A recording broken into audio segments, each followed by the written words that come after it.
Let's talk a little bit about this Google Sheet that has all of the Oscars data.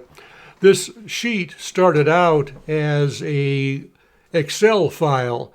I just Googled data sets about the Oscars and found this big Excel file. So I downloaded it as an Excel file. And there is a version of GPT for Work that you can use with Excel files, but I prefer to use Google Sheets. So I just uploaded that Excel file to my Google Drive and it converted into this Google Sheet. I made some cosmetic changes to the Google Sheet.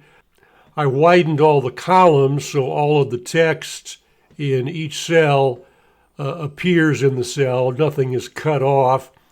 And I took the column headers and made them all caps and bold.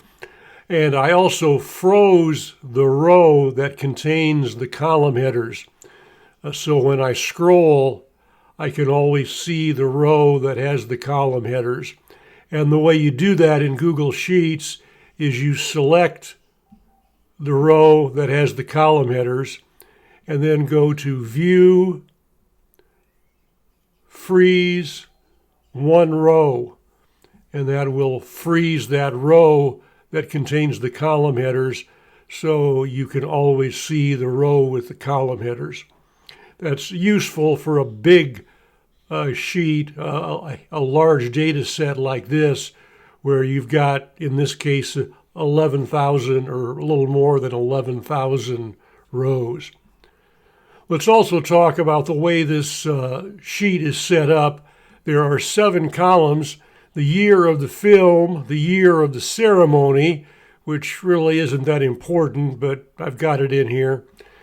Category, subcategory, the nominees, the film, and the winner. And the way the winner column works is it's true and false. So if you see a false, that corresponds to a nominee who did not win. And if you look for true, you will see the name of the nominee who did win.